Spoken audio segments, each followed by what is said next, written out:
I'd like to start by saying thank you, Jeffrey, for willing to postpone our initial scheduled episode. We had agreed to record last week, but you were very kind. I mentioned that my grandmother passed away in Tripoli, and I rushed north, and we said we could wait a bit, and I was able to release a very personal episode, actually two. One about her, conversations with her, and then my own reflections about losing her. And I know this is a very different subject than what we're going to get into, but the truth is, I love doing both. I love sharing stories and storytelling, and I also love diving deep into all that is modern Lebanese history, and they kind of go well together. And that's my way of saying thank you for letting me reflect on her for a few days and sort of recalibrate a bit for the discussion we're going to get into. And the second thing I'll mention, and we kind of spoke about this before starting, it's my second time apologizing for the shadows. But the good news is the conversation will be so deep and so rewarding that nobody will notice that I'm reflecting. But this will get fixed post-lockdown. I'd like to start off by saying that this is a subject that I'm very curious about because I often reference it without the astute knowledge necessary. And I think, in a way, there's enough material that dives into 1958. You can look all over the place. You'll find sort of articles written and very deep, very astute observations of that year and its impact on the region, but it's scattered. And it's in a way laborious to go and sort of dive deep unless you're a scholar and maybe have the patience or the sort of the personality necessary to spend time in the archives doing that. But then I stumbled upon your book, and it's sort of, for me, it's the manual. Now, whenever I need to think about 1958, I can literally just jump to the book. And I'm going to start off by just saying it. It's The Middle East in 1958, Reimagining a Revolutionary Year. It's edited by you, and chapters that sort of break it down, the whole thing. Foreign policy issues, socioeconomic issues. Lebanon is in a way central to the story. And I love the sort of, in a way, the introduction, the forward. I think, if I hope his name is Salim Yaqub, if I'm not mistaken. Yep. Salim Yaqub. Yep. That is storytelling. He starts it off by sort of sharing a story that we all know about, but we don't really know about. And I'm talking about maybe our generation in particular. We've only heard about 1958. We have no idea what it was like to live that year. At the same time, there's a lot of connection to what's happening today. It's a very sort of like a broad, maybe perhaps at times vague introduction, but I think it's okay because there's a lot to get into. And maybe we can start with the issues of foreign policy and the importance of foreign policy, despite local attempts to change everything. And the reason I'm starting this way is because 2019, all the rhetoric is domestic, domestic, domestic. Yet foreign policy seems to be a core issue. Even though it's not discussed on the streets regularly, it's still critical. And when I say foreign policy, I don't mean Lebanon's foreign policy. I mean in general, regional policies towards Lebanon, geopolitical considerations that impact Lebanon. And to me, reading 1958 and looking back in 1958, there seems to be something there where you have domestic considerations, maybe a push for change, and then geopolitical considerations, sort of, they drive the story, and foreign policy becomes the story. If we can start there, and whether or not that's a correct framing of Lebanon's predicament. 1958, 2019, and different protests that happened in between, in particular 2005. That at the end of the day, domestic considerations are outweighed, and that you cannot really change things from within without considering regional attitudes, international calculations. And there's a lot there, and we can dive deep into this. But maybe just that question, that foreign policy is in a way the main issue at play. So, Ronnie, let me begin by saying that, again, my condolences to you. And it was really inspiring to follow the episodes that you recorded, reflecting on your grandma and being able to use this great platform. I'm a fan of this platform, and it was really nice to take that short break. And I thank you for really being able to regain your sanity, and more importantly, being able to return after devastating loss. Because during COVID, honestly, I'll just begin this on a personal note. I've lost several relatives in my family. Death is becoming so normalized. So it happens. We can use old age as an argument, but in reality, when you think about COVID and non-COVID related consequences, we are living through very harsh times, and our ability to be able to regain focus, regain our strength is something that's very important. And I applaud you for doing that and hosting this episode relatively really quick after the loss in your family. So sorry again for that, and my condolences. Thank you, Jeffrey. And I'm glad you mentioned this. I worked 72 hours straight.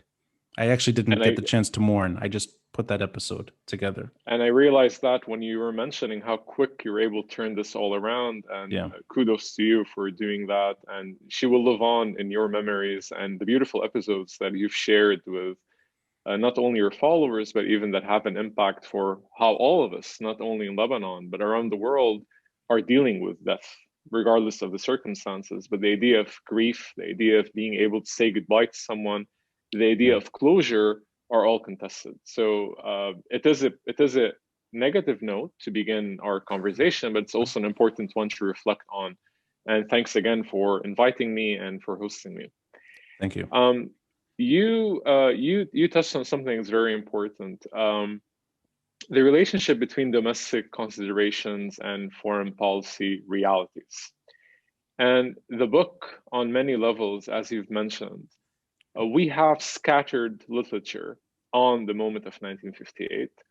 Much of the literature is divided in a way of saying we look at 1958 as if it's an outlier in the longer history of politics of change, of contestation, of protests, of revolutions, of state formation. However, when we read against the grain of the archives and we dig deeper, as the book actually goes into by looking at Arab states, non-Arab states, but also bringing in the viewpoints of international actors, it becomes very clear that much of the grievances that are discussed in the book, and as you eloquently mentioned, that are still relevant in 2005, 2015, 2019 in Lebanon, are very similar. And when I say similar, we are tracing the agency of local movements, the agency of local actors, but there's always a ceiling.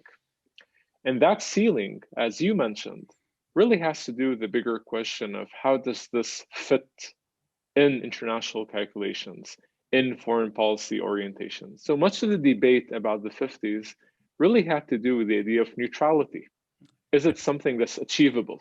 Yeah. And if it's going to be achievable, how is it going to be achievable in a country that gained independence in 1943 out of a regional arrangement? It wasn't only a local argument driven by political powers and actors in the country, but also a very, I would say, intense pact between the French and the British at that point in time. The Americans were not yet that vocal. Right. And the order started to unravel quickly after 1943 with the events that occurred in 1948, with the Nakba, and then with the elections, and then with the white revolution against Bashar al-Khoury in 1952. So all the signs, all the writing on the wall leading up to 1958 was a clear testament that this system is not really working, or if it's working, it's constantly going to need regional backing and international intervention. And what that meant in 1958 was really the bigger questions that were on the table really had to do with whether Lebanon, as a model of coexistence, and we can talk more about this, whether it is a false model of coexistence or a model that actually we can think about in terms of a workable solution for what scholars like to call, quote unquote, a solution for a deeply divided society. Whether that was really tenable on the level of the state, on the level of people, or was it really again and again the calculations of a very strict, very small, limited number of leaders, the political elite, and to what extent were they able to leverage their personal interests, their personal problems by bringing in and internationalizing and regionalizing their debate, their grievances, their wishes against one another.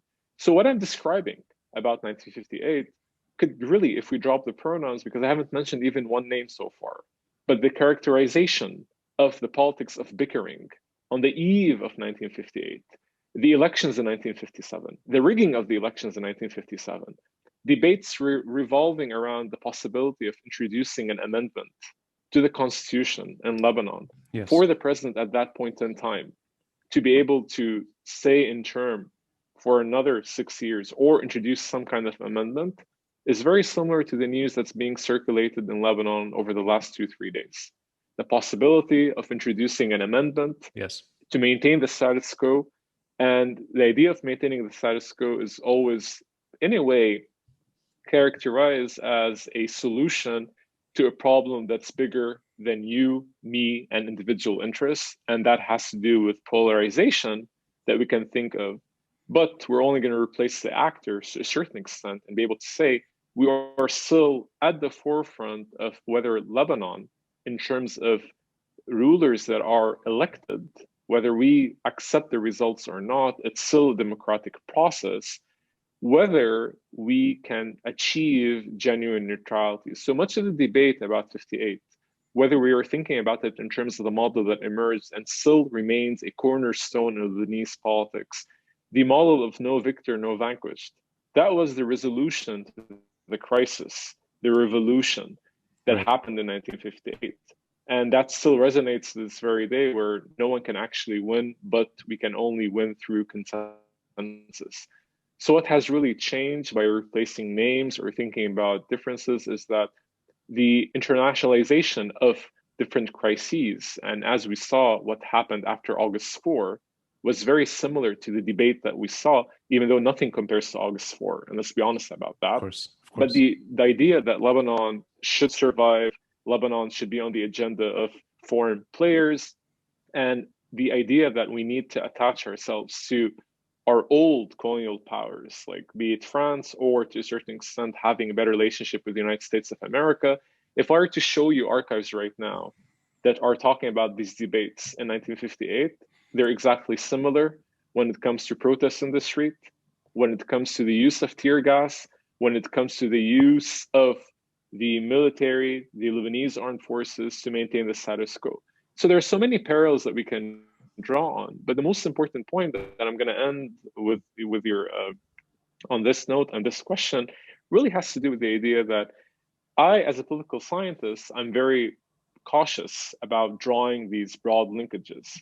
But I cannot remove the multifaceted argument that I'm making that talks about the interplay between local groups pushing for, fighting for, really driven by grievances, the same triggers regarding unemployment, regarding opportunities for the youth, inflation, right? No social security.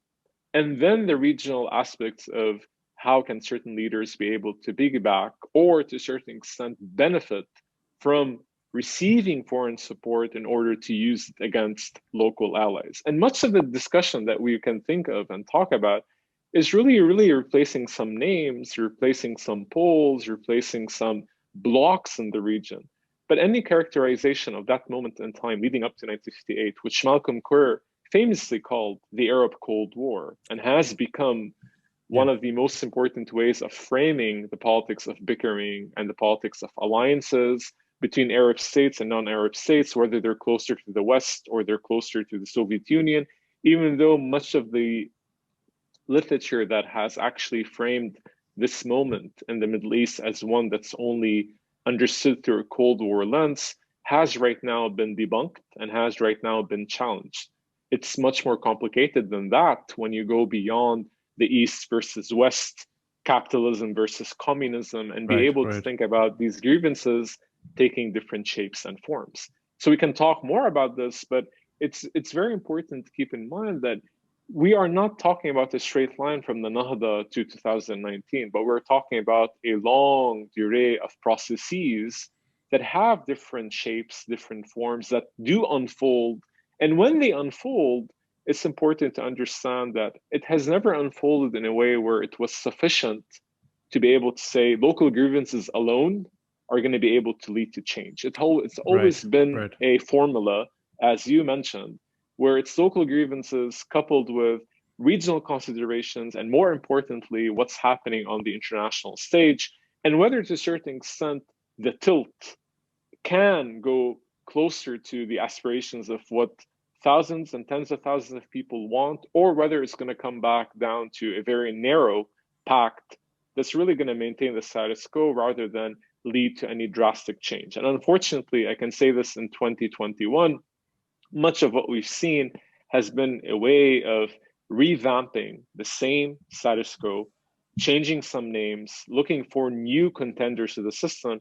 But much of the constants that we have in terms of consensus, and whatever that means in a country like Lebanon, or what does that mean in countries around the world that actually have problems when it comes to no functioning institutions, no accountability, much of the debates have not really changed. And this is the interesting part from a scholarly standpoint, but also a very depressing level or angle, if you want, to think about it on a practical level. It's like if we've been down this road so many times, then why aren't things right now any way different?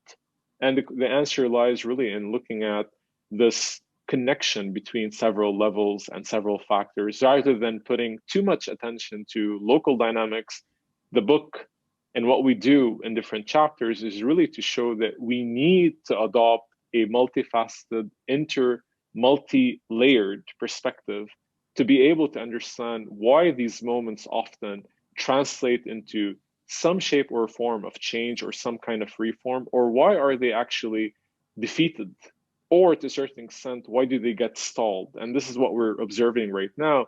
There is the loss of momentum, even though in the last few days, we can see the street trying to regain, trying to reclaim some part of what really transpired after October 2019.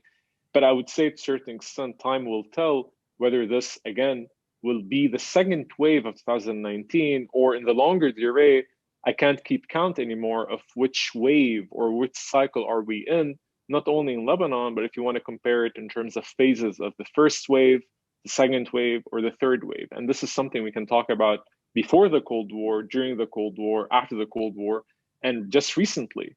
If you look at Sudan, you look at Algeria, you look at Iraq, you look at Lebanon, and you compare it to other processes around the world, even in France, in Chile, it becomes very clear that the world is boiling, but it's boiling down to the same concerns that are not exceptional to the Middle East, exceptional to the Arab world, exceptional to the Levant, but actually show problems, deficiencies in how states function, and the agency and ability of really crafting and pushing for new change. Reading the book, I was reminded about many things that I think I read as an undergraduate or graduate student years back. And you let go of things like France's involvement in the Middle East, Algeria, Britain and Egypt, even America and Syria, things that are from a bygone era. And I liked reading the build up to 1958 as opposed to just 1958 in itself. And I'm just going to go back to one point which we touched on, which is neutrality. And I get the idea from many different all types of literature on this subject that if there ever was a period of Lebanon's history, modern Lebanese history, there was a policy of neutrality, a foreign policy of neutrality, it's 1943 to maybe 1957. That limited stretch. And that there's never really been a proactive disassociation policy since. Is that a correct way of understanding the initial independent years leading up to 1958, that there was maybe an attempt to shield at least Lebanon from those regional dynamics and try to keep Lebanon stable enough. And of course, it didn't happen. And we end up with a mini civil war in 1958. But that is the only stretch of time that there was something like neutrality in Lebanon. I would say the way that would be framed, if you want to talk about that 14-year period, 13-year period, give or take, was really shades of neutrality with the element of buying time. So if you really think about neutrality in the sense of it's not East or West, or it's not going to really push for a certain model of governance, then that is problematic, because one of the biggest debates leading up to 1958 was that we don't have a problem by being pro-Western, not only on the level of the government, but also on the level of the people, right? We are benefiting, quote unquote, and I say quote unquote because even that benefit at that point in time needs to be qualified, who is benefiting more. Right. If we think about point 4, if we think about tap line, the oil lines that were connected between Saudi Arabia and Zahrani in the south, the IPC line connecting the Iraqi petroleum company between Britain and ending up in Tripoli. We look at this and we think about the narrow interests of a handful of people. But neutrality was a very important card to be able to mobilize the masses until you're able to craft a new sort of settlement or a new pact where you can use your influence and you can use foreign entities to be able to score and to be able to leverage your own position over the others. So even when we think about Suez, for example, the Suez crisis, there was a big debate in Lebanon trying to pressure the pro-Western government at that point in time to break off ties with Britain and France. It's like, this is not acceptable, right? Yeah. Israel, France, Britain attacking Egypt because Egypt decided to nationalize its own water passage, right? And that didn't really fly. And even in archives and in conversations with many that were considered to be in the opposition, specifically after the defeat in the elections of 1957, we're very clear to say that we don't have a problem with the West or a problem with America per se, but we have a personal problem with this president trying to stay in office for another term. But when you think about neutrality, we have to think about it on two levels. On the level of the state, it was a way to maintain some shape or form what was agreed upon in the National Pact in 1943.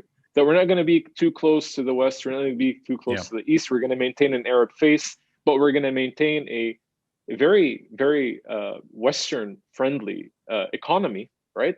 In terms of development, in terms of projects, in terms of social security. We're going to allow for suffrage, right? We're going to invite women to vote. We're going to push for bank secrecy.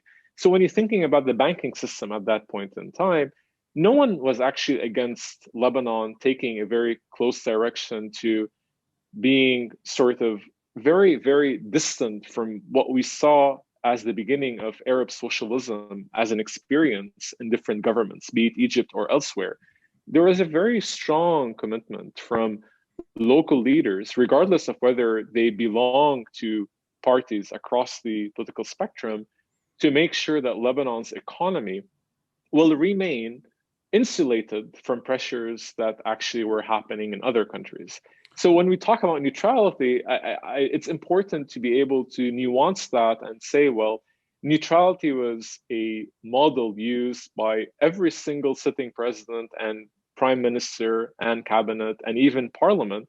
But neutrality has to be explained in a way of saying, well, it's really to bring about some kind of added pressure where there's always a card that you can use and be able to leverage and say, Mr. President or Mr. Prime Minister, you're getting too close to the West, and this is something that is a violation to what we agreed upon.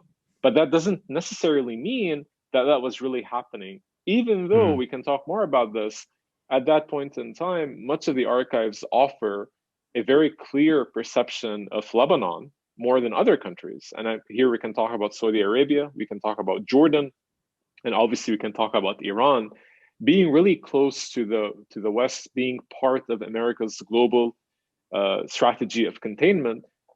But Lebanon was very vocal in a way of saying that we are fine with everything that's been going on in terms of projects, in terms of development, in terms of banking, in terms of hospitals, in terms of universities, right? Hmm. But at the same time, we cannot get out of our Arab brethren, right? We cannot get out of our Arab sisters and brothers when it comes to our foreign policy orientation, but we need to be very clear on the limits of revolutionary Arab nationalism and what that entails in Lebanon with Nasser at that point in time, and whether we can actually have a Lebanese model, if you want, of a very strong nationalist, anti-imperial uh, movement that actually was trying to seek an alternative, and that alternative did not materialize. So it's important to Mm. keep in mind that when we talk about neutrality, I would say that you are accurate in your hunch in saying that, relatively speaking, once we compare it to what happened after 58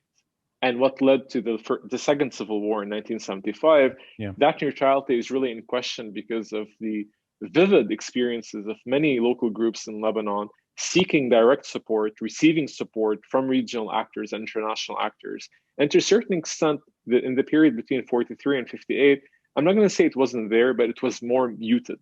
And we can Mm. talk more about Mm. the elections of 57. The elections of 57 and how they were engineered speaks volumes to the lack of neutrality when it comes to Lebanese politics, how it happened and how it unfolded. But I'll keep it at there for now. No, but actually, I appreciate that segue because I think it's towards the end of the book, or sort of it's by chapter 13 that Lebanon is sort of taking center stage. It's a chapter titled "The Crisis of 1958 in Lebanon and Political Rivalries" by Caroline Ati. I hope I said that right, Caroline Yep. Ati. There's a lot of questions that are answered in this chapter, and one is sort of reinterpreting Fouad Chehab in a way, and also sort of re-examining his role in Lebanon and what led to his presidency. And I appreciate the way she starts off by, in a way, asking a bold question, which I think a lot of us ask without really understanding 1958. She says, "How do we classify the events of 1958?" And it's sort of the first question. Fouad Chehab, in my mind, is always this man who stood against Nasser on the border in the United Arab Republic, Syria. Nasser's meeting him at the border, and they're doing that famous sort of photo Yeah. moment where the table's at the border, and Fouad Chehab is not, he's in a way defending Lebanon's sovereignty from Arab nationalism, if that's the interpretation from it.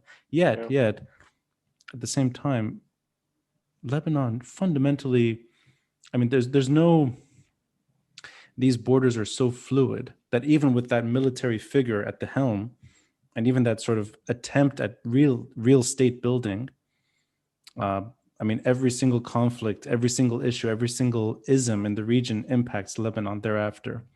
And would it be appropriate to say that Fouad Chehab he's not the sovereigntist that we like to think of, rather than he's just a reaction to the failure of the national pact, meaning that Camille Chamoun and that dance that didn't work, and the elections I think that you're hinting at earlier, that inability to do what I think was attempted early on, which is compromise and a sort of consociational, confessional dialogue, meeting halfway, that did not work. And Fouad Chehab is the beginning of the sort of collapse of the state, rather than the savior or the state builder. Because I get the feeling from that chapter that we should not be so nostalgic for someone like Fouad Chehab.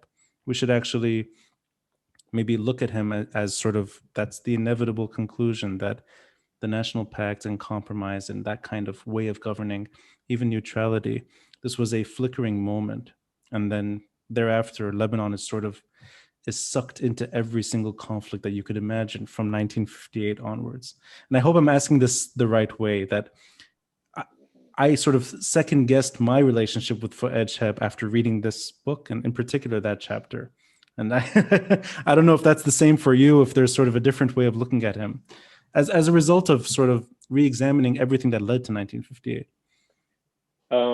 In reality, the way that you framed it is really a spectacular way of thinking about it for several reasons. And I'm gonna try to be short on this because this is such an important issue that really talks about even debates today when people are drawing comparisons to, we have a president right now of the Republic who is a military commander. He was Right. preceded by a military commander, and he was Yes. preceded by a military commander. And our problem, Roni, to be quite honest, is that sometimes our metrics of comparison are flawed, right? Mm. We think about sort of, it was so bad under President X that when President Y comes into office and does one small or slight change, the world praises that. Let's think about Fouad Chehab for a moment, and we have to agree that yes, there are some issues in Shahabism that have to do with building institutions, has to do with really thinking about questions of social security, thinking about our civil service branch. These are things that no one can deny that occurred under his presidency. But we Mm. also have to think about the Deuxième Bureau, Maktab al-Thani. The Deuxième Right. Bureau, very Yes. important to think about that. Yeah. We also have to think about the attempted coup that occurred in 1961, right? In the early hours of December 31, 1961, January 1, 1962. This was originally planned and executed by members of the Syrian Socialist Nationalist Party.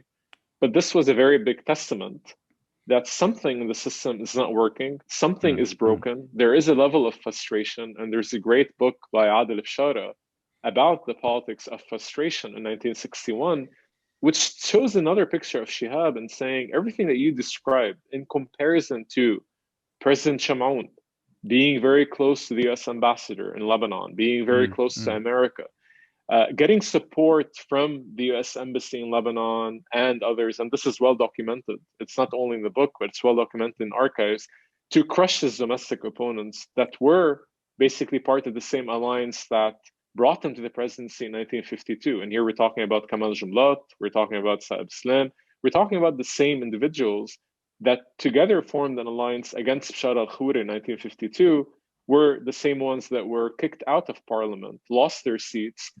because the elections were rigged in 1957. So when you compare that, and then you think about Fouad Chehab, the 10th thing that you described, having a distance from Nasser, well, in comparative terms, that's going to show that Lebanon really pushed for a very neutral stance. It's not really going to be close to America or close to the Soviet Union. It's going to understand Nasser. It's going to accommodate the rise of revolutionary Arab nationalists in Lebanon. But on the other end, we're thinking about structural problems in the country.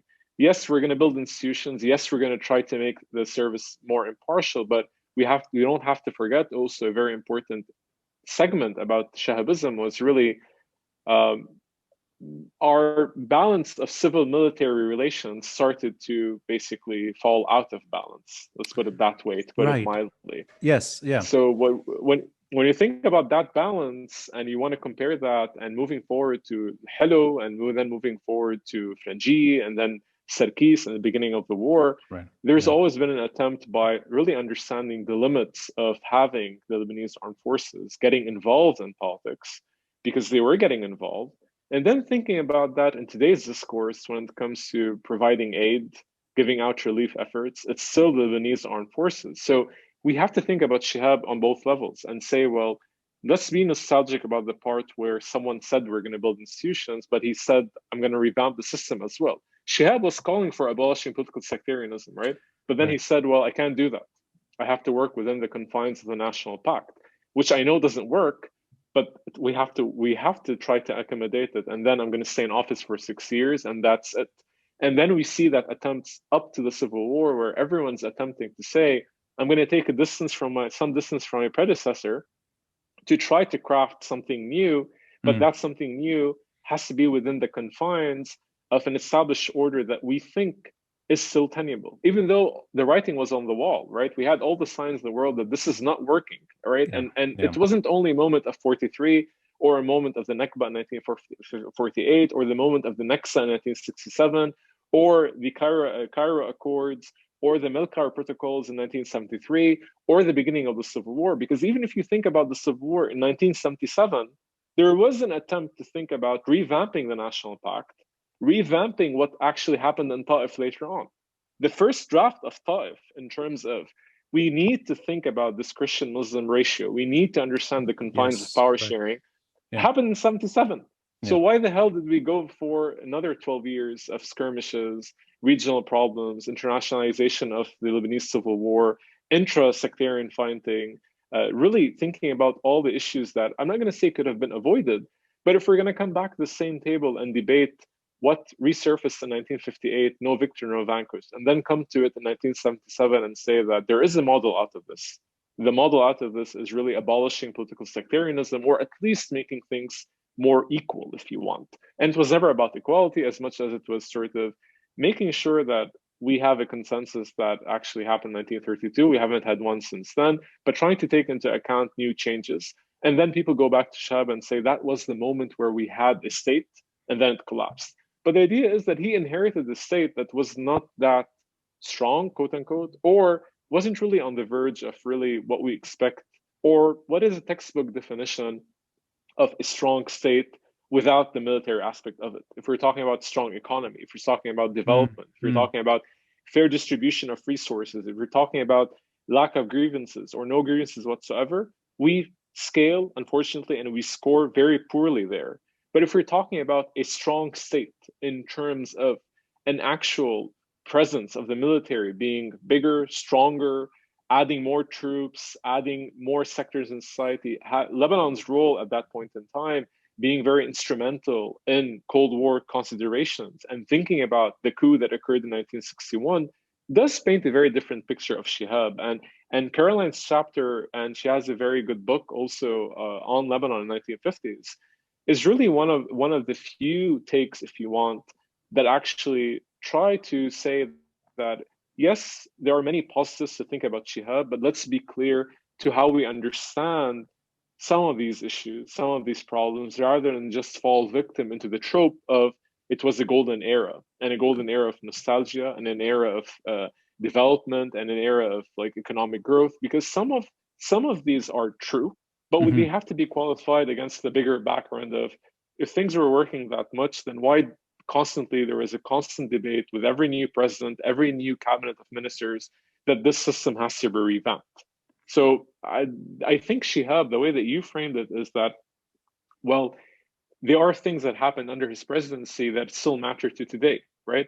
But we have to take the bigger picture, and the bigger picture really has to speak to other remnants of that system that we still have today, which is the norm of having a commander of the Lebanese armed forces become president. And that has become a feature that we've seen with several presidents, be it from President Lahoud to President Sulaiman and to President Aoun right now. So that has created a sort of precedent, and unfortunately has created, to a certain extent, I would say, an illusion for most commanders in chief of the Lebanese armed forces that once things are out of hand, there is no balance, then we can be the consensus candidate. How many times have we heard about this person has to be a consensus candidate because the Lebanese armed forces are an impartial organization? There's the right confessional balance in it.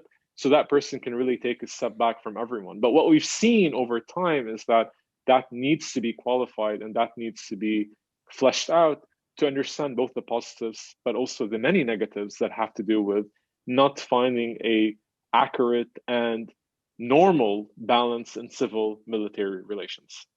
You know, it's interesting. Even, I mean, although he was president-elect, but even Bashir Jumail was a military man, a militia man in that sense. But I mean, there's even that sort of era as well, and his brother sort of fills in. But it's that relationship is sort of it's defined modern Lebanon, and it's. Yep. But I like the way you're saying it, that Fouad Chehab is associated with the state, or attempts at curtailing some of the political parties that have sort of we all know well, and sort of taking some power away from the old guard, and it doesn't last. Yet you still see military men sort of in power in the last three presidents in particular. Is that a byproduct of regional problems, that the Lebanese army is sort of the one that ends up, or for the most part, is the one delivering candidates, that there's always conflict, and therefore you need someone like that to bring some consensus?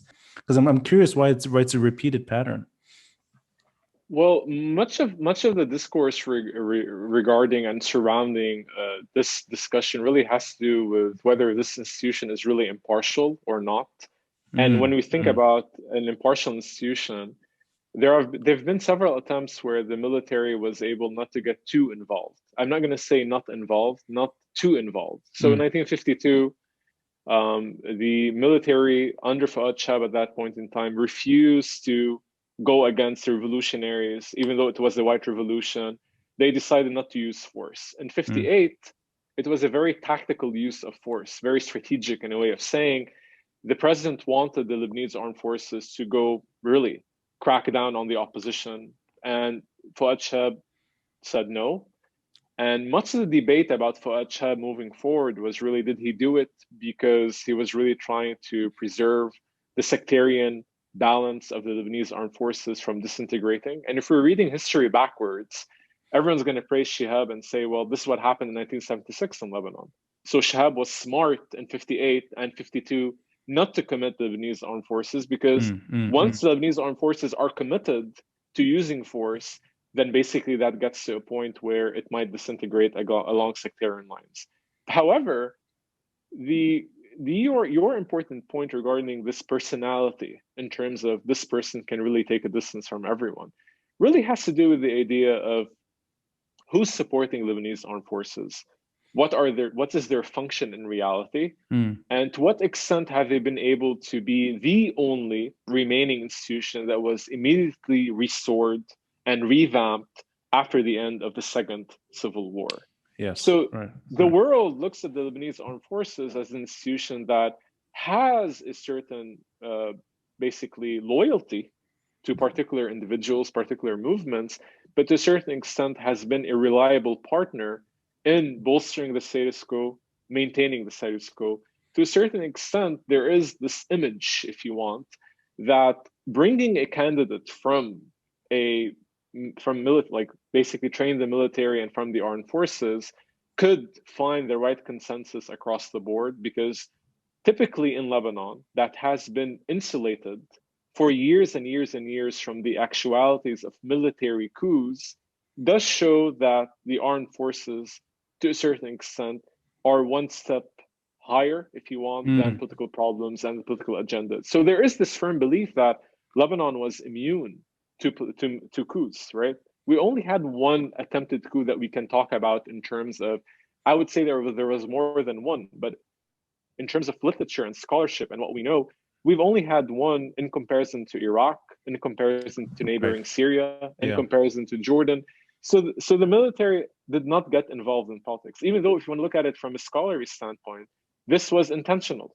It was intentional to keep the military at bay when it comes to getting them too involved in politics. Even though Chehab made it a point under his presidency to appoint many of his colleagues that were with him in the military academy in different positions in government. And this was also something similar that we saw happen with two predecessors to our current president right now, in terms of appointing people in different governments and different ministries. There is this image. And let's not forget your earlier point regarding regional powers, international powers, how much money is being funneled and invested in making sure that the armed forces remain that model of success when it comes to collapsing institutions in Lebanon. So the way that you frame it in terms of, is this a reliable model? Well, it's the only model that is available, because with the exception of President Brown, right? Keep that in mind. This was a problem for Fouad Chehab as well. They never had a political party. Like Fouad Chehab did not have a political party when he came into office. Michel Sleiman did not have a party. Emile Lahoud did not have a party. But the current president has a party. That's really interesting. This is why much of the issues that we think about are different in terms of to what extent are we still gonna think about this model being one that is tenable or one that is actually useful or not. Right. No, but I like, that's when you think about it. Yeah, he is the only one. I never even thought about that. He's the first military president with a proper political party backing him. And I so going back to the funders, or where the money's coming from, and that clearly America plays a large role. Before getting into America's influence and America's relationship to Lebanon, the French decline is well described in this book, and the distraction from Algeria. And I can't help but see similarities right now, even with Macron trying to sort of push the issue. I think it was leaked today that in a private call with Biden, he brought up Lebanon. But it's almost a and what else can you do other than just talk about it? I mean, it's that diminished influence, and I believe it's in the I think it's in chapter 3 by Sophia Papastamkou. I hope I said that right. France in the Middle East Yep. in 1958: Continuity and Change Through Crisis. There's a quote: "The constraints the French faced before, meaning pre-1958, remained pretty much the same. They did not have the weight to make their views prevail against the United States and the UK. And they recognized that the war in Maghreb," and I think she's referring to Algeria primarily, "did not allow them to play an Yep. important role in Lebanon." I see that as sort of, that's been the situation for, 63 years, that the French are curious, but they can't really do much. And am I being fair to France? But before we get to the US and US relations, Mhm. is France really just history? And that their influence in Lebanon, 1958 and onwards, has been one of, yes, we led this mandate for 2 decades or so, but we haven't really had any input or any say since. Colonial powers broadly have a problem with nostalgia, right? And colonial powers have a problem with saying, well, it was quite easy the way that we had a complete way of setting up the institutions in Lebanon and in Syria, and we had some model of success when it comes to crafting these countries, and they were much more stable than what the British got in terms of, if you think about Iraq, you think about Mm, Palestine, or you think mm, about Jordan. But that weighs very heavily. And one of the very important highlights in the book and in that chapter, but broadly about the book, is reversing that kind of thinking in terms of saying, well, if the French perceive their position that way, what did that meant for people in the Middle East? And what mm, I mean by that, when you talk about Algeria, and when we talk about the change between the Fourth Republic and the Fifth Republic, that really had to do with the Algerian War of Independence that was occurring. yes. So, but that's from our perspective. From the French perspective, it's been a constant drive for redeeming, restoring their position. I'll give you a quick example about Lebanon, which is quite interesting. So, when they were debating in the White House, exactly after Nasib al Mitni was killed, right? We're talking here about May 8, 1958. Okay. May 8, 1958, Nasib al Mitni is killed. There's this great huge meeting, and I say huge for one simple reason. It's the only item on the agenda at the White House on Mm, May 13, 1958. Okay, mm, the Lebanon crisis. They're debating about whether America should get involved or not. But we're going to talk about America later. But I just want to highlight one thing about France, just to confirm that your perception is the right one. So they're talking about involvement of the British. mm, Well, mm. can we do this with the British? Everyone's saying no, no, no, because we're worried about Suez, what happened with disruption of oil pipelines, shortages of oil. So if we're going to get involved in any shape or form in the region, be it actively when we're talking about the military, we have to keep the French out of this and the British out of that. So that's the perspective from internal meetings in America. But what's the perspective from the French ambassador? The French ambassador is really like in a different world, trying to convince his counterpart in Lebanon that France has an important role, and we should not be looking at Algeria as a point of failure, but we should be looking at a point of success in redeeming Lebanon's pro Western orientation. The Americans say, hell no, that's not going to happen. The French are not going to be involved in this because of their failure in Algeria. We fast forward to the future. Is it possible for America? Is it possible for France to be able to redeem itself in the region without the support of America? Well, much of the Macron initiative in terms of Macron coming to Lebanon after August 4, pushing for trying to craft this solution, and the idea of meeting with Fayrouz, and the idea that Lebanon, everyone, all these movements in Lebanon, like wanting to hug Macron, you're the savior all over again. Yeah. From the French standpoint, it's something that they're convinced that they're able to do. But in reality, you cannot move 1 inch without really having a clear strategic agenda that's going to be outlined and supported by the Americans. So I would say what's a fair assessment of French foreign policy has constantly been to redeem what was lost on the eve of the Suez Crisis in 1956. And we see that. We see that with Turkey. We see that with Iran. We see Mm, this in mm, Iraq. We see it when we think about the punishment, quote unquote punishment, that the French got for not getting involved or supporting the Americans in 2003 in Iraq, right? Total was kept out of the agenda when it comes to oil. Right. This is a Right. well-known, documented fact that the French Yes. at that point in time miscalculated in comparison to the Gulf War in 1990. In 2003, they said we're gonna really sit this one out, and they paid a very heavy price for it. So in terms of trying to redeem themselves in the region, trying to show that they still have a say, if you want, is a bit exaggerated because as we've seen, there are limits to their success and ability to even push a former colonial entity to a certain extent. And I say this as a scholar that many would like to draw comparisons to the nature of our laws in Lebanon, the conduct of our institutions, the military outfit. Everything that we do is crafted to a certain extent because that is a very clear consequence of colonialism. But does that translate in Lebanon beyond 56, 57, even during the Civil War in Lebanon? Actually, it does not. Even post-Civil War, if you think about America and you think about Syria and you think about Ta'if and Saudi Arabia, France is there. No one can deny that. But is France there as the key architect, if you want, or the Right. key maker of solutions? Even in 2005, right? If you think about the Syrian Revolution, you think about Chirac coming to Yes. Lebanon after Hariri was killed. Yeah. It was a very important gesture in terms of France is not going to leave Lebanon, support for Lebanon at the Security Council.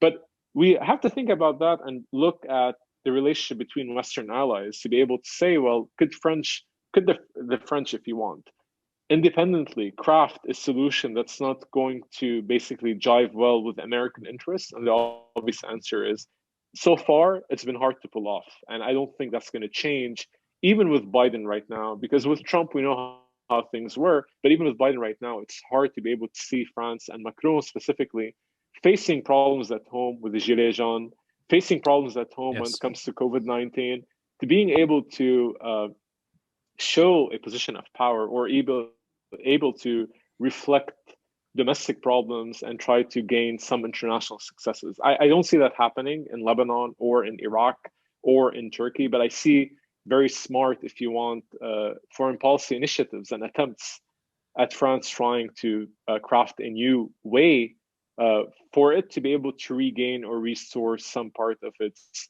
old past in the region.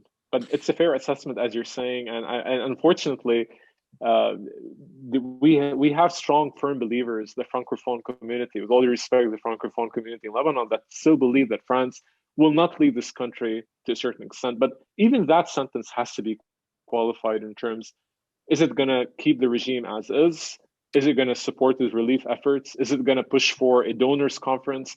That's something that we need to qualify when we think about French interest in the region, and whether that's something that's going to change or not. You know, it's almost like it's a split image. You have Macron showing up on Rue Gouraud in Jemezi, the centennial, and the mandate is proclaimed. And like you said, photo op with Fayrouz and hugging citizens of Beirut where politicians couldn't even show their face. So there's that Yeah. there's that love affair maybe, and you have sanctions being issued by Washington, and that really is the story. It's almost that despite all the talk about American sort of reluctance to get involved in any Middle Eastern issue right now, that's really what drove the story at the end, is when you had powerful individuals in Lebanon sanctioned by the US. You go back in time, 1958, I love the way you described it. The Americans are deciding whether or not to send the Marines to Lebanon. And then you have the French sort of trying to say, we have a say as well, but it's old news. This is part of the past. And America, for the better part of 7 decades, has been sort of steering the ship when it comes to Western sort of curiosity or Western influence in the region. Is that an appropriate way of describing it? That regardless of every other country's sort of input, that America has been the dominant player from maybe the mid 1950s until today, that they're the ones sort of that's the Western sphere when it comes to Lebanon and the region. That is the accurate way. And in reality, if you look at strategic calculations, the Americans were quite savvy after the Second World War. And this is drawing on Wilson and the idea of 14-point speech and nationalism, not to portray themselves as them. And them here, we're talking about the French and the British in the Middle East, right? Right. This was a very strong, committed idea on the American agenda after the Second World War. Even though they dropped 2 nuclear bombs in Japan, they were trying to show, at least in the Middle East, that they had no hidden intentions. In my chapter, I touch on these dynamics, right? And I focus on what America tried to do in terms of becoming the dominant Western patron did not happen at the expense of a complete shift or destroying the existing order. What they did in reality was trying to redeem remnants of the British and the French and the order that they tried to create by keeping some distance from it. And the fascinating part about this from a scholarly standpoint is that in 1953, they did not keep a distance, right? They engineered a coup against Mohammad Mossadegh, removed him, reinstalled the Shah, and they left the British take the credit for it for years and years and years. MI6 did this operation. In reality, we know right now from the archives, it was MI6 and CIA. But still, when it came to working with Nasser in the 50s, when it came to accommodating Nasser, when it came to thinking about the Suez crisis and the position that the Eisenhower administration took at the UN against its closest allies and Israel at that point in time, was to demonstrate to the Arabs that we don't have any hidden intentions and we actually shun colonial practices, while at the same time, they were becoming the gradual and dominant Western patron, but trying to do it mostly, as you mentioned, through economic inducements, covert action, and limited uses of force. That was no longer tenable before the Civil War, and it was no longer tenable after the Civil War. But for pretty much thinking about this moment in the Middle East, if you want, after 1947, 48, and the beginning of the Cold War, it was really an intention for America to be able to demonstrate and show that we're not going to be like them in terms of using an actual form of direct intervention or new forms of new imperialism, but we're going to run the show in different ways. So we're going to support coups. We're going to provide economic inducements. We're going to provide strategic weapons. We're going to make sure that we're going to keep the balance of power in check. And here we can talk about, well, how upset the Americans were from the French when they sold Israel their first nuclear reactor. And then when the world knew that Israel was starting to build this nuclear bomb. And then you fast forward to Lebanon in the mid-70s, and you think about before the Civil War, what was the American position at that point in time, right? Supporting the government while at the same time pressing the government to be stronger, if you want, in terms of taking decisive action against the PLO and other armed groups in Lebanon to stop basically directing cross-border raids and attacks against Israel. So when you frame it that way, they were leading the show, but they weren't leading the show in a way where they wanted to completely replace the French and the British. Because if you think about the British in the 1970s, they were still in the Gulf, right? Up till 1970, 1971, 1972, the British were still there. The French were still suffering in Northern Africa, but they were there, right? But America was calling the show, was pulling all the strings, but they did not revamp the system by saying we're just going to replace them in 56 up to 58 and just start a new American-led order. They called it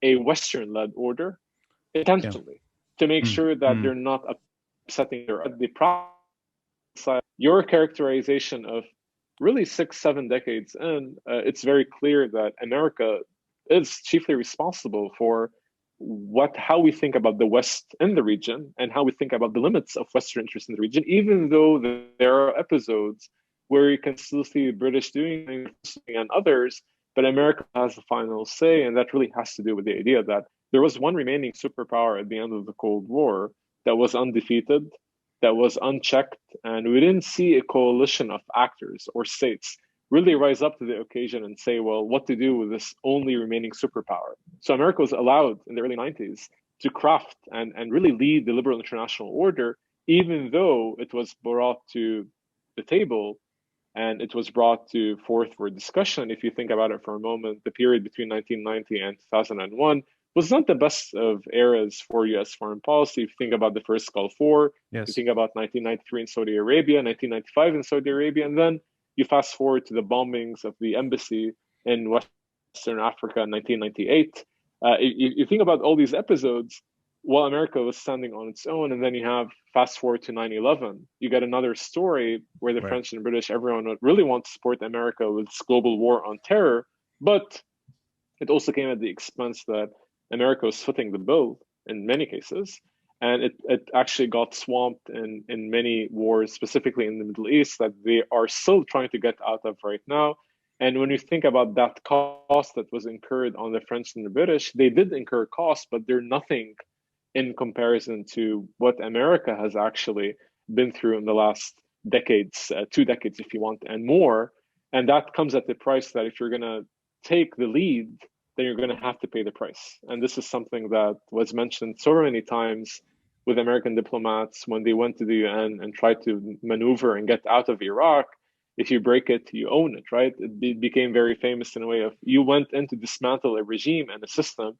You can't come to the world right now and say, why aren't you helping me restore or rebuild Iraq? And the same argument holds true to other misadventures and mishaps that have actually been very clear, a clear indicator and characteristic of US foreign policy and actions for not only since 9/11, but I would say much more earlier. And this is something we can talk more about. But for the better part of the Cold War and afterwards, we've seen the limits of that Western led order and what that entailed to not only people in the region, states in the region, but also if you're thinking about the consolidation of authoritarian politics and what we saw unravel in Yes. 2011, Yeah. that is a response to an American supported led order that actually allowed for the regime in Egypt to sustain and Tunisia to sustain, even in Syria to a large extent, if we want to talk about Syria, in Lebanon. And the argument holds that it was too late. And this is something that was fascinating in Obama's memoirs when he talks about the limits of US foreign policy after 2010, 2011. And it's all written in couched in terms of I was very limited in my agency to be able to say that we were aware of these problems, but we wanted to do something new, but it didn't work, right? And this is sort of a mea culpa moment, but it's a good testament coming from the former president of the United States of America to say that we thought this was exceptional, but the other argument of it was, what did we do to bolster the existing regimes for decades? And then Right. we're surprised when we see there is a challenge in the street. And the same argument holds if we fast forward to 2019 in Lebanon, we can see some of that. And I'm happy to talk more if you want Yeah. about comparisons there. No, but actually, that's perfect way to sort of lead to the next topic. I mean, you know, 2 years ago or so, maybe 3 years ago, there was this maybe confusion whether or not the Lebanese army was going to receive aid from the US. I think it was along the lines of $80 million, maybe. I don't remember the exact figure, but and there was panic that if the Americans do not sort of send that money, the Lebanese army will be at a disadvantage. So that America is still heavily involved. That you can't really dislodge the American influence is there, and it's like you said, it goes into that one institution primarily that's seen as one step above, or it's portrayed as not political. Therefore, it's that neutral body. For all of its, I mean, all the discussions that come with it aside, it's portrayed that way. There's a cable that you quote, or sorry, not you. It's going back to chapter 13. It's Caroline Ati. It's a cable from 1956. And I'm just going to use it because I think this could have happened yesterday. And this is a quote from a U.S. State Department intelligence report. It starts off by saying, confessionalism precludes development of a genuine sense of national unity, yet paradoxically promotes stability since government in Lebanon is perforce government by compromise. The two main influencers that shape the course of Lebanon, confessionalism and commercialism, and they militate against radical change. I mean, that could have come from David Hale or David Schenker or one of these ambassadors that have gone through Alca recently. It's Yep. so relevant to the moment. And I'm going to introduce the beginning of the book. It's a beautiful quote. And I don't know if these are your words directly, but I love the way it's perfect.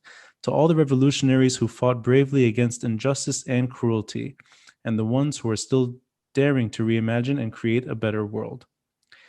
I sense, and I hope I get this right, that you're very sympathetic to the protesters demanding change, that they're not the bad guys in the story. That, in other words, whether it's 1958 or 2019, even if they're fundamentally different stories, there are decent people yearning for a better way. And the Middle East has sort of gone completely the other direction, yet they're still trying. And then you have a protest movement that started in 2019 and is, like you said at the beginning, there's things happening still on the street, whether it's Tripoli the last 2 days, whether it's Beirut, that you have this determination to keep trying. And then you have the larger story, that sort of the politics of the region and international affairs in America. And I'm just going to posit a question and we can sort of break it down in many different ways. America sends Marines in 1958. Sort of it it helps change the dynamics here. And suddenly you have Fouad Chehab and Camille Chamon is sort of not able to stay around, even if he wants to. 2019, 2020, you have not the Americans, but maybe regional countries that are able now to determine exactly who sticks around and who doesn't, whether certain sort of players are beneficial or not. And it seems like paralysis is the preferred arrangement for these powers for the moment, just like sending the Marines and Fouad Chehab was seen as a better outcome. Is there anything there? Just trying to link the two periods together and why we're in this paralysis right now. So let me begin by saying that the words that you read is my dedication to, these are my words dedicating this book to a category that is really out of time, right? It's a category that I would not want to think about in the 50s or Mm, think about in the 20s or think about in the 1860s or think about in 2019, but it's going to have shelf life because the idea of change and trying to imagine a better world is a constant drive. And on purpose, when I wrote this, it took more time than writing the chapter, than editing the volume. Being able to reflect in a few words of this is a, like really putting out the argument that revolutions are very messy processes. They don't happen overnight. They take time. But if they are driven by a genuine change or a genuine drive, then they are more likely to be able to materialize into better outcomes. But the problem there is that when we think about the agency of local movements and the fatigue component that goes into being able to really charter a new path, we have to think about it as if it's not an isolated incident, right? You talk about the Marines in 1958. What did the Marines do in 1958? You exactly mentioned a very clear way of saying they went into Lebanon to sustain the pro-Western regime and replace an individual. It was never about protecting Shamoun, right? right. This Yeah. was very clear from the American standpoint. It was about protecting the banking sector, the pro-Western orientation of the regime, bearing in mind that they knew that this regime, and this is the fascinating part about looking at archives, they knew the ills of sectarianism in terms of a compromise that needs another compromise, that needs another compromise. But we have to keep in mind, and this is how I'm going to link both 1958 and 2019. Great powers usually do not like change, right? Let's be honest about it. They like the Mm, status quo. They mm, like what works for them. This is why much of the discussions in Obama's memoirs about the first wave of Arab uprisings in Tunisia and in Egypt and elsewhere were like, we were not surprised, but we never thought it's going to materialize that way.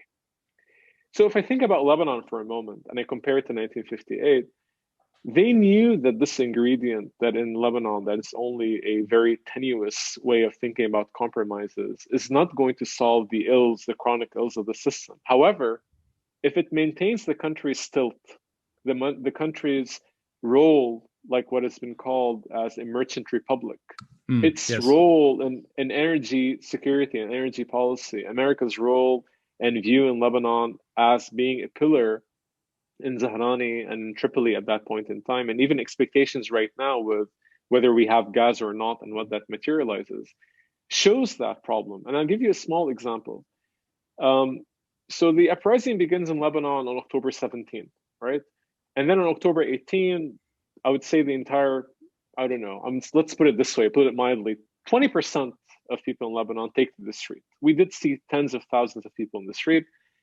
The first American response or American cable that is out in the public comes from a State Department official almost 13 days in. 13 days in.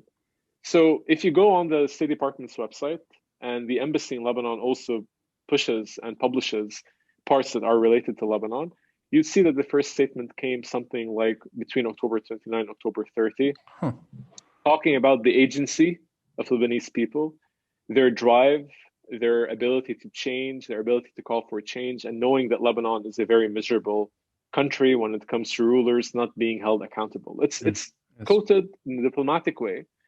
But then you look at that document, and then you look at the same debate that, as you mentioned, resurfaced a couple of years ago regarding withholding aid, right? Or different US policymakers and diplomats coming to Lebanon, refusing to meet with the elite, right? Absolutely, yeah. And not wanting to meet with the elite. Okay, that's great in terms of a position. But in terms of substance, who's bolstering the regime or bolstering the status quo? And to what extent are we going to be able to reconcile grievances of people in the street that are broadly under the category of revolutionaries trying to chart a new path? How will that get reconciled with US foreign policy goals when it comes to not wanting change? What's the alternative? We see that in Syria, right? Bashar al-Assad is still in office after the massacres of hundreds of thousands of Syrians. And I'm sorry to put it that way, but that is the reality. With the support of the Russian government and the support of local proxies in Lebanon. It's not an open secret anymore. Everyone knows this, right? If you think about that for a moment and you look at the possibilities of what's going to come after Assad, there is no American response that they are really willing to support a transitional government or some shape or form. You bring that into Lebanon. What is the alternative in Lebanon? Are they going to work with revolutionary groups that are made of professors and artists and scholars and students and laborers or taxi drivers or bus drivers or shop owners? This is not a viable alternative when it comes to policy. Unfortunately, I say that. And the argument here is that, well, the revolutionary groups should have better organized. If they had better organized and they had actually presented an alternative, then things would have been different. But it doesn't work that way. What we know from American foreign policy, and if I just want to draw another comparison between 1958 and 2019, is that strong powers, great powers, always prefer working with existing contenders and existing status quo. They do not like change. They do not like revisionist actors. If they liked revisionist actors, they would have not supported coups, provided economic aid, provide economic assistance in many countries where they thought there was some shift, right? And if you think about the Shah in the 70s, it wasn't something that they wanted to accept in 1976, 1977 in Iran, that the Shah is in danger. It wasn't something that they were willing to accept and be able to say that this part of our twin pillar strategy, this very important asset in American foreign policy in the region, is failing, right? But they didn't want to admit because they didn't really know how to work with the alternative. And the same thing applies to thinking about Lebanon and thinking about, even if you look at 2005, right? Much of the discussion about 2005 in terms of the Syrian revolution was really against the Syrian occupation, really pushing for the implementation of 1559, really disarming all militias in the country. But when it came to practicality, they looked around and the same political class was reinvented, was recreated, and they bolstered the same political class, bearing in mind that political class at that point in time had a new awakening of what is commonly known as the Second Republic.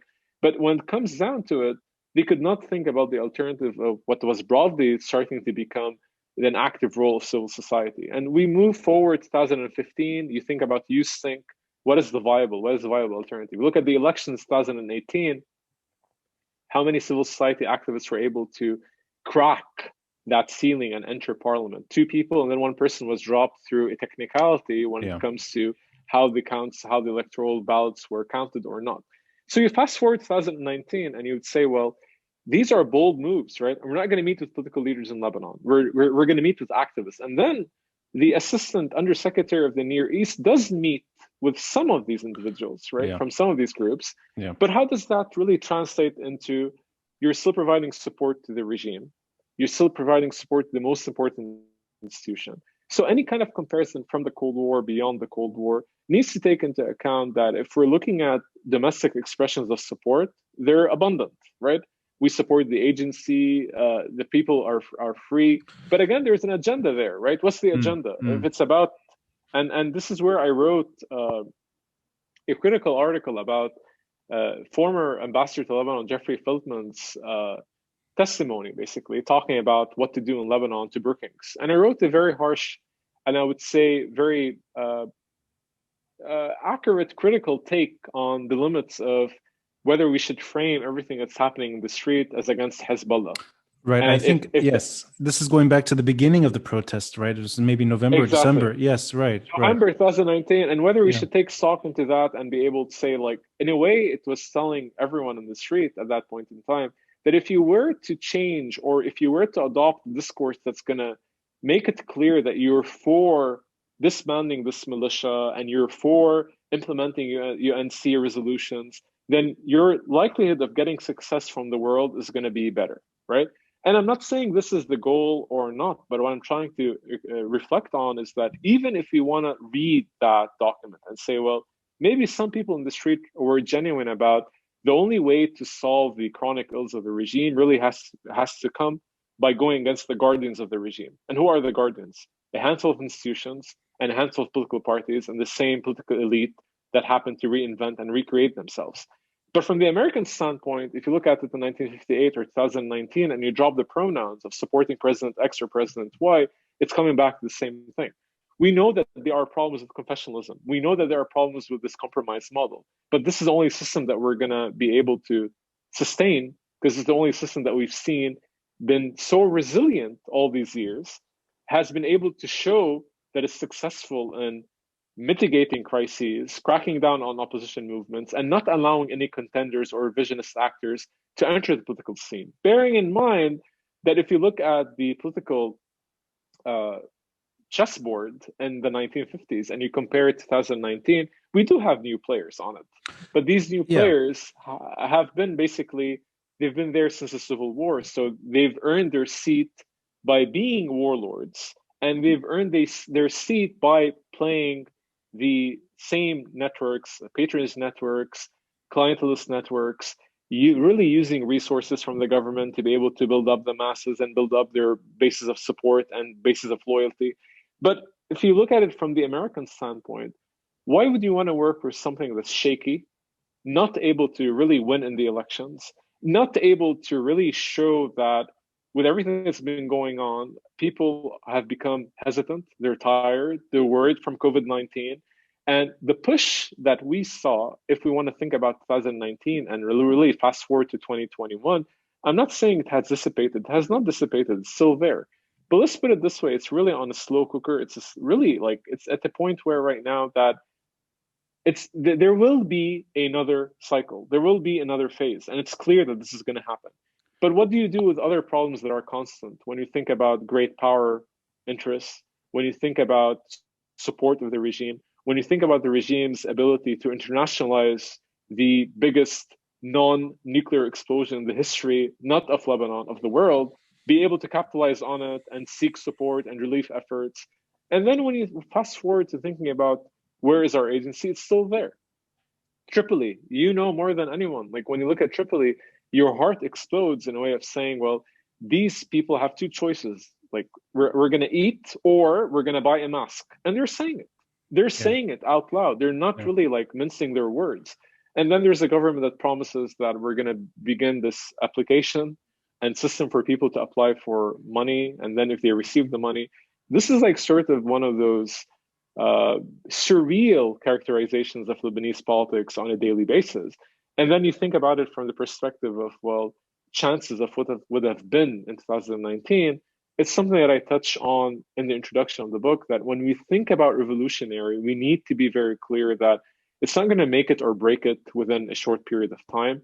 But just the idea of calling for a change, demanding for a change, maintaining some kind of normalcy when it comes to this is no longer acceptable, is really part of the bigger ingredients that we need that will create the perfect storm. And that perfect storm is going to come in phases. It's not going to basically begin with a certain time point and then end at a certain point. And even though we're all fancy looking at certain dates, right?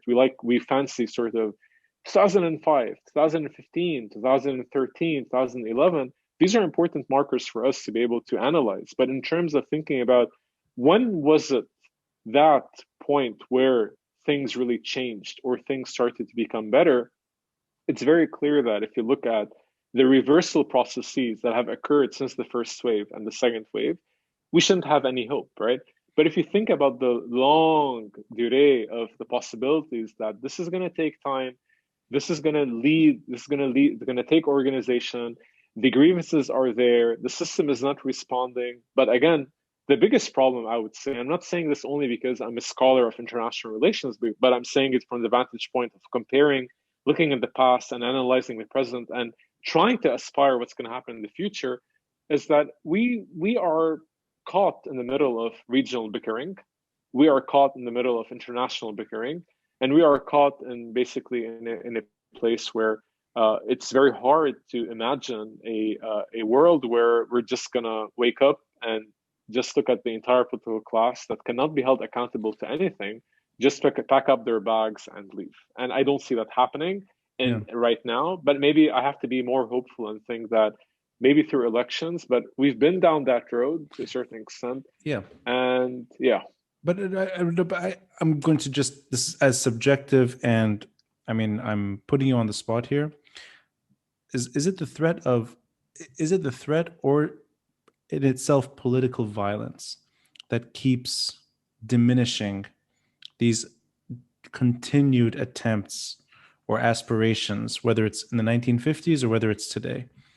That the 1958, it's a marine intervention. There's a brief civil war.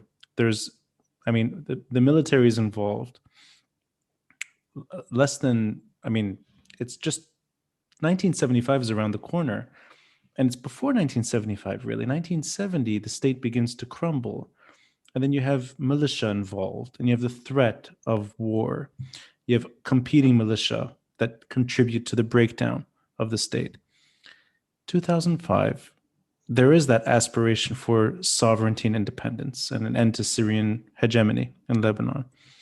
String of assassinations. We have the 2008 events. We have the brink of another civil war.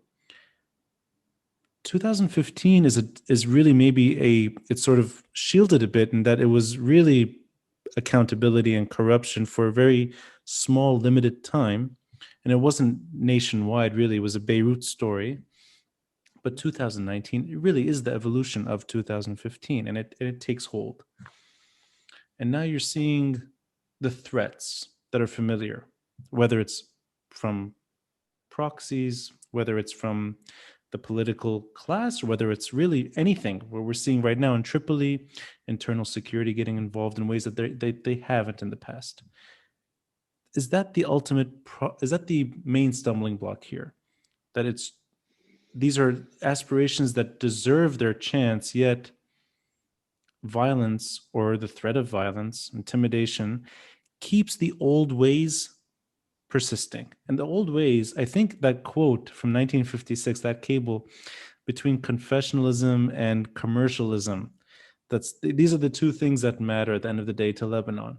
That's almost saying that power sharing and capitalism, if you have those things in check, Lebanon's fine. When that's touched on, when that's played with, you have breakdown. And I don't want to be rude or I don't want to blame in any way protesters that are not able to yield change. On the contrary, it's trying to understand why it seems like it's an endless process. With the long durée that you're referring to, that we may see positive change later, and it is good to sort of lengthen it out a bit. but 2021 seems so bleak, and at the same time familiar. Mhm. It feels familiar. It's like 1980s. It's 2008. It's probably what our parents used to tell us about in the early 1970s and 75, 76. 1958 probably had that kind of feeling as well, that there's this force that prevents the natural maybe evolution of what should have what should have taken hold and didn't. And really just from your own research, your own maybe your subjective view, why it's so hard to actually deliver change, and with the aspirations and the hopes of those revolutionaries that you eloquently referred to at the beginning. To be quite honest, and this is really like on a subjective level or even on an objective level, both being subjective or objective, and I don't believe to a certain extent that when it comes to ideas of change that there is really an objective way of understanding it or measuring it. So I love that you underscored subjectivity because it is at the end of the day a very, very personal experience when it comes to what qualifies for a genuine change. But the way that you described it was that there hasn't been a moment in Lebanon since 1943 up till 2021 where we've seen just through protests or sit-ins or demonstrations some kind of needed or sort of a change that different groups are trying to aspire or trying to lead or trying to craft. And I'm not saying it in a way that violence is the solution, but what's clear from your the way that you've analyzed this, and I think it's a very accurate one, is that there's always this fear factor, and that fear factor has been replaced over the years with creating on the level of the state. There's always a them category. The them category creates fear on so many levels, whether it was Palestinian refugees or if it's Syrian refugees right now. There's always an element that the security situation has to be maintained because on the long run, that's the only thing that's going to keep us all safe in terms of our commercial role and in terms of works in this country, because Right.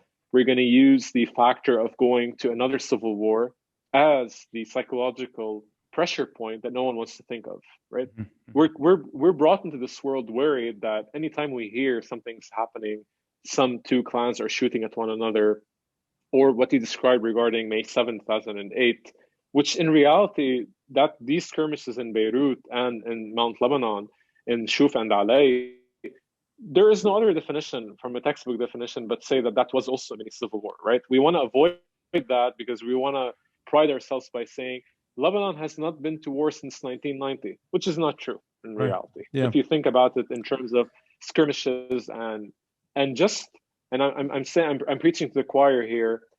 The string of assassinations, what are those? Are these semblances of what? Are they semblances of peace or tranquility or Right. stability? Yeah. They're clear episodes that we're going to use violence in order to ensure that any call for change or any call for any drastic revamping of the status quo is not going to be tolerated. And unfortunately, I say this, and I say this as a Lebanese American, observing this in America and observing this in Lebanon, writing about it, thinking about it, debating about it. And it's not because I'm talking with you on this episode or talking with you on this network, but thinking about the individuals that were actually chosen and that were assassinated between, or attempted at being assassinated between 2004 up till, I would say, hopefully this will not be renewed, is a clear testament to not only activists, not only revolutionaries, not only protesters, that there is a fear factor of stability, Mm. right? We're going to have new sleeper cells that are going to be activated. We're going to have a new war with Israel. We're going to have Mm. a new civil war.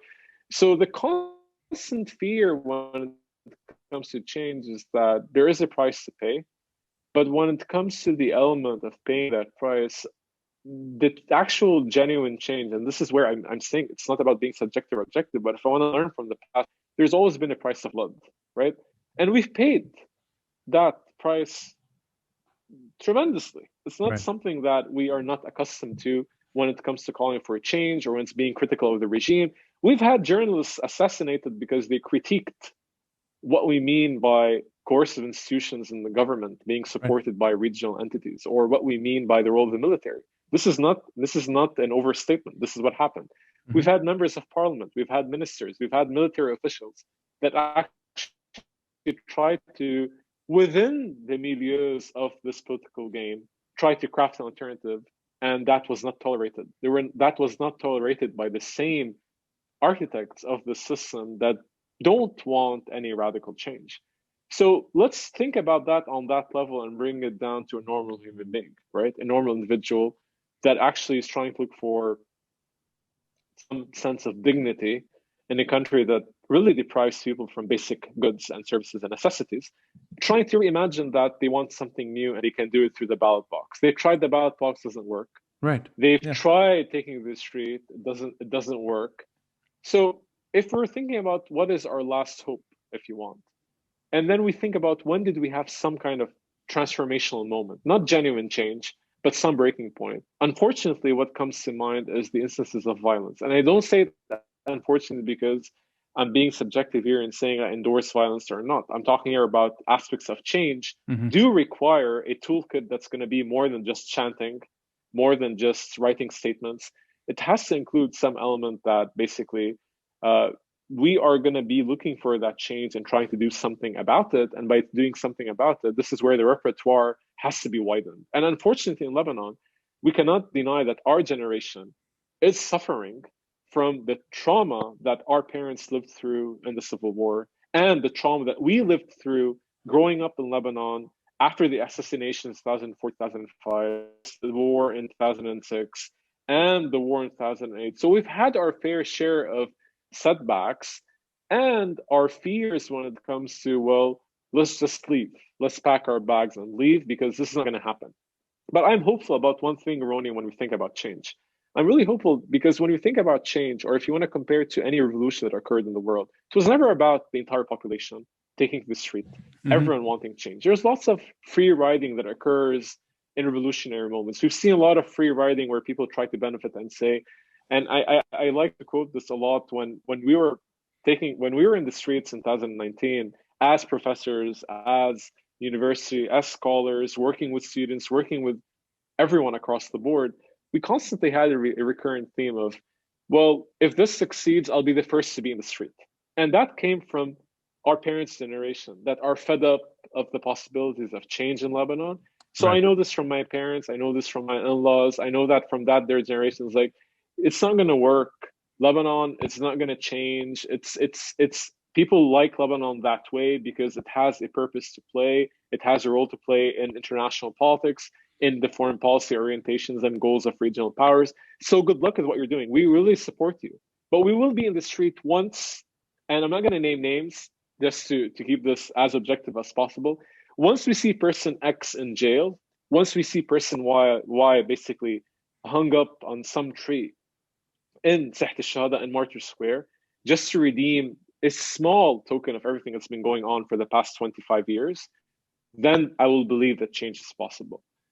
And if you're going against a argument fatigue, you're going up against an argument that change does not work. You're going up against an argument that there's a level of impatience. You're going up and against an argument of a regime that has survived in one shape or form for at least 31 years.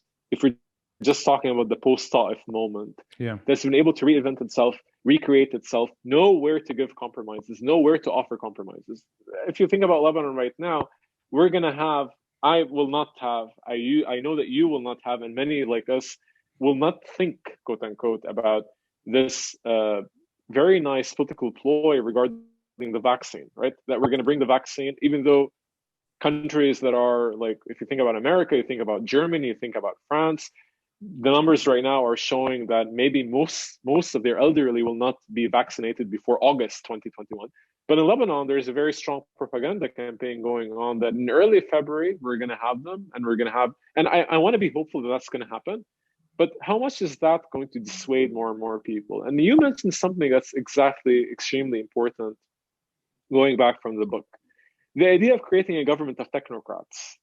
How much did that really curtail or bring an end to many people that were in the street that felt that this is something we demanded, right? We wanted the government of technocrats. So let's give them a chance. Let's give them a chance. Maybe they're different. How much did that really like lead to a breaking point in the street that some of our goals are being met. And every now and then we see that, right? We're going to remove the governor of the central bank. Yeah. We're going to do X. We're going to do Y. All these small compromises. But in terms of the actual change, people are afraid. And if you want to think about the factors of fear that did not exist, I would think about it in terms of time. The first 12 days of the uprising after October 17, until the Hariri government resigned, did not include any. The first evening we had some repression from the government, but I would say it's nothing in comparative terms to what unraveled after October 29, October 30, when the president of the republic took a decision with the armed forces that we're not going to allow any protesters to block roads. Yeah. That was a game changer. And that was a game changer to many in the street where even, I'm not going to judge, right? I don't want to judge, but people that took to the street on Sundays to experience the Thawra, quote unquote. I'm going to experience the Thawra in all the shapes and forms. I want to see the music aspect of it. I'm not saying that people should be all focused on one kind of way of doing revolutions. The beauty of revolutions is that it is an inclusive space for everyone to share, partake, show their voice, express their voices in any shape or form that they want. But that ended once the government decided very swiftly that we're not going to tolerate any blocking of roads anymore. We're not going to allow any taxes anymore. And they started using old methods that we were accustomed to when we were living under Syrian hegemony. So how do you remove that from people's minds? Because they've seen it. They've heard of assassinations. We know of people that were close to us that actually were close to an explosion somewhere, people that died, people that actually left the country. How do you remove that traumatic experience from our minds, from everyone's minds, and be able to say, well, this is going to happen? There is a breaking point, and that breaking point, we're going to get to it. But can I predict when? No.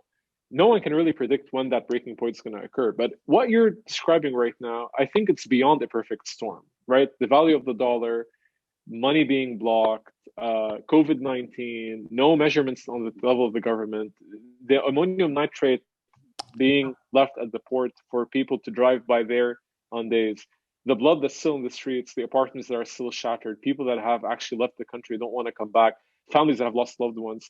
But you cannot get out of that and say, well, why aren't people back on the street? But it's obvious that we have all the ingredients for what will happen as a second phase or a second cycle on this. And just looking at Tripoli yesterday and the aspect of violence that you can think of in terms of people being tear gassed during Corona is really unheard of.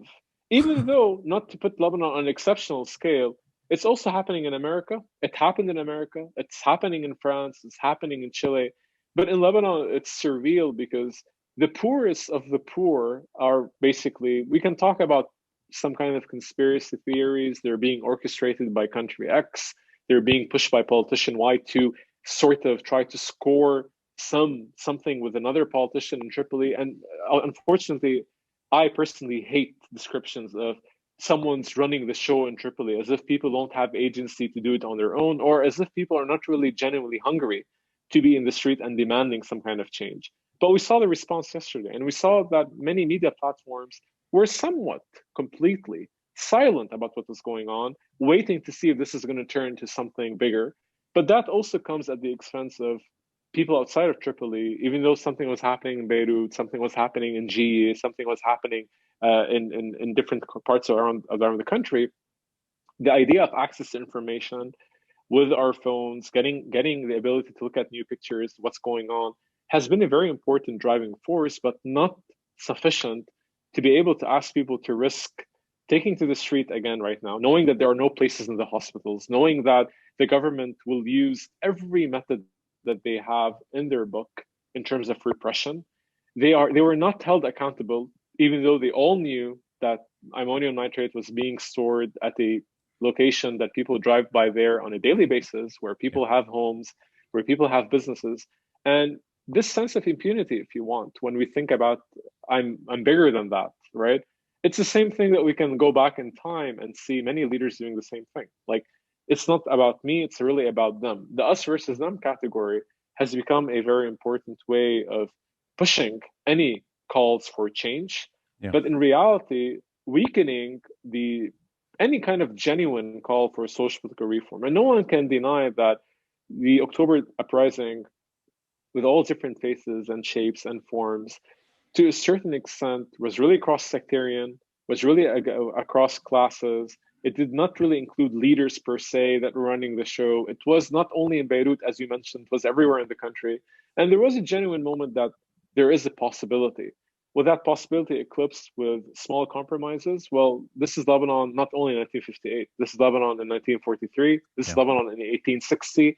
We live in a country where we thrive, unfortunately, on these small compromises. And everyone tells you in Lebanon, as you mentioned from that cable, if we get money back to the country, and I'm happy with the political class as is, if you give me access to my dollars right now, I'll be fine with, I don't care, X or Y or Z who's in power. And once you hear that, it shows an element of stress, an element of, to a certain extent, I would say, not only mental exhaustion, but also an element of depression. It's like, we're not going to be able to do anything, right?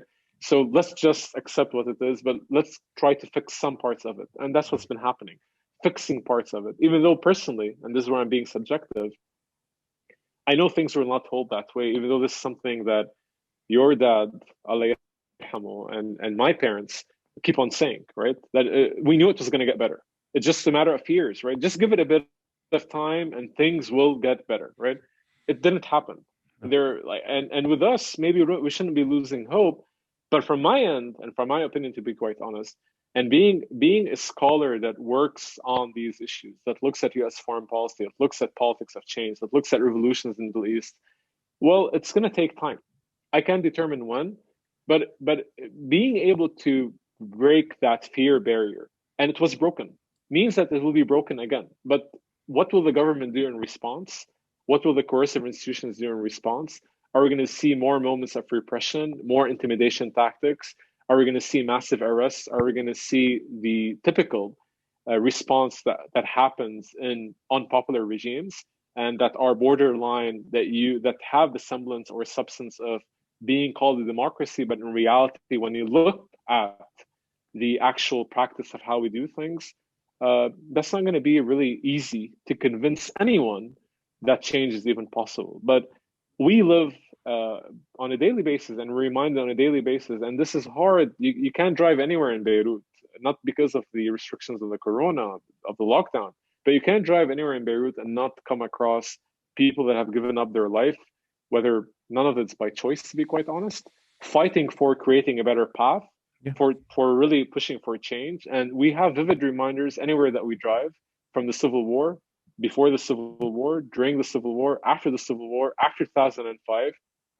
And I hope that this show, quote unquote, that's really full of blood and terror ends, right? But again, it's always been used as a tactic. And when we think about it as a tactic, unfortunately, from a scholar's perspective, it's bound to be repeated. From a perspective of a citizen wanting to live in a country that's going to provide better opportunities for its own people, provide a taxation that's going to be fair, provide social services that are going to be basically what's needed in this country, having a social net, thinking about problems in terms of education, thinking about problems in terms of society. I would want to think that there might be an alternative to everyday politics, but it's the easiest to the regime. It's the easiest in order to maintain stability, and it's the easiest to maintain the status quo and ensure that revisionist voices and any form of revolutionary actors are kept at bay. And I say that knowing that we have exceptions, and we've seen exceptions, but also we've seen reversal processes. Will things become better after COVID-19? Whenever that moment happens, I don't know. But looking at the news and following what was going on and what's still going on in Lebanon the last couple of days, if anything, it shows that, well, there is a glimpse of hope that has not really yet been completely dissipated, even though we know thousands of people, our friends, our colleagues, are leaving, right? Yeah. Are leaving, one-way tickets, never wanting to come back. But hopefully, we will be able, to a certain extent, to build up on this genuine moment that was not orchestrated by anyone but the people themselves, that we saw happen in 2019. And we can recall other moments that were also equally genuine. And hopefully we could look at this and say that It's going to take time, but we will get there, right? Hopefully. I don't know anyone who could say it better than that. You found a way to offer hope and astute caution. In other words, this is not going to happen tomorrow for all the reasons you described, and that honoring these attempts before and in a way reimagining years that we don't think of often, whether it's 1958 or other periods, that this part of the world deserves a break and it deserves a better future, a brighter future. And even though things are bleak right now, you're offering that window at the end that it's just, like you said, it's a perfect storm for everything that could go wrong to Lebanon went wrong. That doesn't mean the appetite or the aspirations are gone. Quite the contrary. And for anyone listening, there are links to the Middle East in 1958 in the episode's details box. I want to emphasize that it's not just about Lebanon, even though that's where we kind of narrowed down the conversation, but it touches on the whole region. And I recommend it. I highly recommend it. And thank you for entertaining me when I have a sore throat. I hope it didn't sound too sore today. That's my remedy here is tea and honey, trying to push through. Jeffrey, you're very generous with your time, and thank you for really, really, in a way, offering me a lot of perspective on a year that I always claimed to understand and didn't. And I appreciate this conversation. I also like the careful optimism and the longue durée that you mentioned regularly. I think it's a healthy way of understanding and sort of being patient with what's happening. And I always appreciate the larger picture, which you eloquently offer today. So thank you. Thank you.